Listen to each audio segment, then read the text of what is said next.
I don't know if I think I told you this, but I always thought it was funny because if what law of one is a, you can explain this better, but it's a woman channeling someone named Ra, right? Mhm. A frequency named Ra. And the man she was with at the time was her husband, right? Who was asking the questions. Is that right? Or was he? Yeah, I don't know if they were still married at that point or divorced, but it was like a very mutual, loving, you know, Right. divorce. And so the guy that she was with at the time, maybe, or maybe they were just done, would ask these questions and these answers would come through that you're like, there's no way someone's making this up, right? This Oh is yeah. like, it's so specific, and it all resonates, very much resonated with my body as I heard it. But I then at the end of every chapter, the question would be, if you're listening to the audio, it would sound like this: is there anything I can do to make the instrument more comfortable? And and the instrument is the woman that's channeling, right? And it would often be, she needs more hydration, she needs a massage, she Hmm. needs she needs sexual activity. Hmm. And I thought, what if this woman is just coming up with the most brilliant, very roundabout way to get her needs met through this dude? To hook up with the scribe. Right. Yeah. Like she's like, no one's giving me a massage. No one's no one's slept with me for a month. I know what to do. How do I pull this off? I am Ra. And he's just this kind of nerdy guy that's just asking, oh, that's what I need. What? And she's like, this is the way in. This He's is how. like buying it hook, line, and sinker. And she's just got to bullshit through this. Like, You got to answer all his bullshit questions yeah, first. yeah, yes, the Orions did that. And yeah, you're calibrating in the pyramids. The And he's just like, densities. up, this energy's tired. You better give her chocolate, so, but for the people that have their mind gets too caught in those specifics, that can I know that it can cause some people to leave.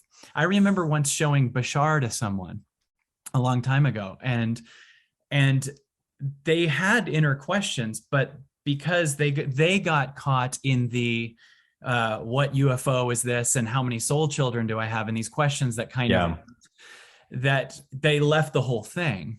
And so for anyone that hears this and goes, this, the technical parts of the 500 I don't understand, is Hmm. there a way to offer those people just their own expansion? And then also I want to offer, go ahead and grab these books and learn those points. But for what you're hearing today, like, one point I would just say is that, like you said, the power of humility, the power of forgiveness, right? Yeah. Was there anything else that comes up for you? Does that question make sense? No, but I'll answer it anyway.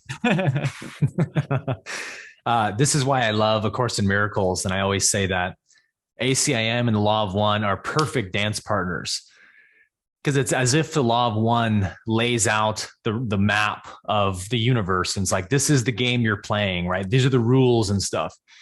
And then A Course in Miracles is like your teacher that shows you how to win the game. Like, these are the moves you want to make, right? These are the winning moves. And A Course in Miracles says, hey, you want to get out of here, not having a good time here? Forgive everything. See everything as the Christ. Hold no trespasses against anyone. And you're out of here, baby. So you're like, oh, that sounds easy. It's not, right? Easier said than done. But in theory, it's very simple.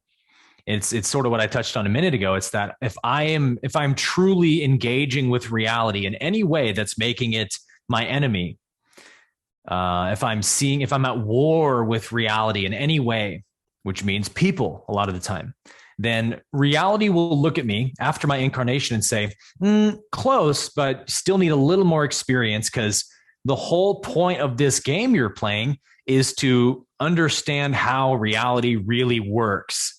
So it wouldn't be loving of reality to graduate us to the next level when we haven't even understood the rules yet of the previous level.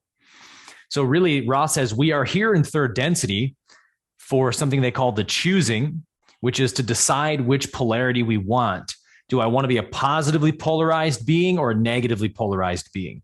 And they say the source doesn't blink an eye either way. It's totally fine for the source if you want to be a negative being. because, that's playing an important role in the universe. That's serving as contrast so that the path of light and love can understand itself. But if I want to be a positively polarized being, I have to commit to that path. And so it's really just about healing what imbalances I have in my energy now that are keeping me from truly being a loving being. And, when we have traumas in the pain body, these are literally like unhealthy vibrations in our EMF field that we're carrying. Ra calls them distortions. And the only way to heal them is to forgive them, meaning, number one, understand them.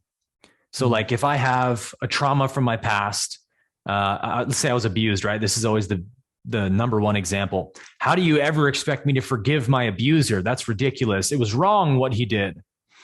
So forgiveness isn't saying, oh yes, I was your victim and you really did all that horrible stuff to me. And I'm just going to overlook it because I want to graduate. So you're off the hook, man. That isn't what forgiveness is saying. I like to say forgiveness is remembering who you are, in the same way that it doesn't matter what happened to me in my dream last night.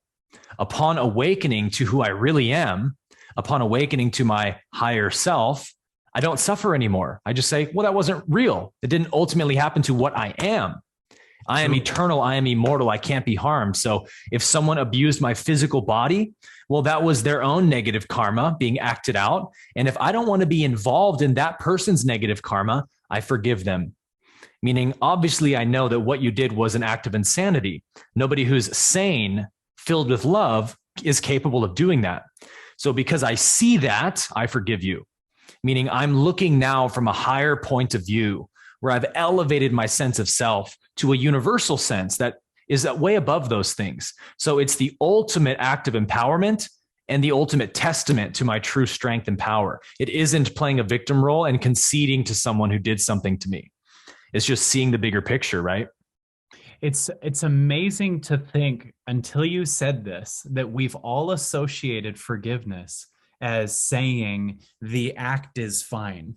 Yes, exactly. Right? Like if I forgive you, then I'm saying I'm a fan of abuse, right? Or yeah, exactly. I'm your number one fan. Yeah, like that you've now changed your mind about what that act means.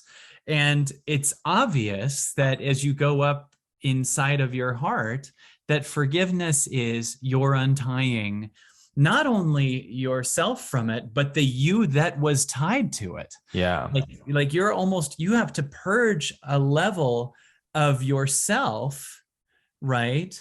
That was not forgiving it a minute ago, right? Like It's not just like that goes with it. I almost feel like a body leaving when you forgive it too. That's, yes.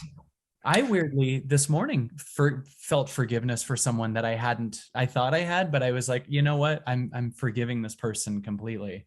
And I felt the fall apart. Then I'm like, no Mother's Day call. Like they're all tied, right? Right. But yeah, it's very true, because all forgiveness is ultimately forgiveness of self. You say, what do you mean? What do I forgive myself for someone who abused me? And you're forgiving yourself for seeing yourself as this fragile, delicate little version of you that's easily damaged and destroyed by anyone's behavior. These days, even a mere word can shatter somebody's sense of self. So it's like, if I use the wrong pronoun to somebody, they might get triggered and lose their mind. And it's like, is that an indictment on me or on them? And ultimately, it's an indictment on the perceiver, because you have to see yourself as weak and fragile and delicate in order to get triggered or hurt by somebody. So I love how the Course phrases it. It says, salvation is a paradox indeed, for it asks that you forgive what no one ever did. And it's such an offense to the ego, right? What do you mean I never did that? I experienced the pain and the abuse. It's like, no, we're not saying you didn't experience pain. That's not what we're saying. We're saying just like you being lost in a nightmare, You only suffered because you took the dream seriously. You thought you were that dream character. You thought that reality was all there was to you. So you suffered in the nightmare. When you wake up, you literally can't suffer from the nightmare anymore because you know it isn't real. You know that what you really are wasn't affected by it. That's what forgiveness does. It elevates our perception out of the dream world. So if we want to get out of this dream world that I'm just a body, pathetic, fragile, delicate, anyone can abuse me and hurt me, the universe will allow us to carry on that perception of ourselves until we get sick and tired of it. And just like a breakup or something, when someone abuses you in a relationship enough, you take it, you justify it, you make excuses for them. All your friends tell you to dump them and you don't do it. And then after 2 years of abuse, you're like, I've had enough. And your friends are like, thank you, finally. We've been telling you this for 2 years. And you're like, you're not going to talk to me like that. And you leave, you slam the door, and you don't even look back anymore because you're finally done having that experience.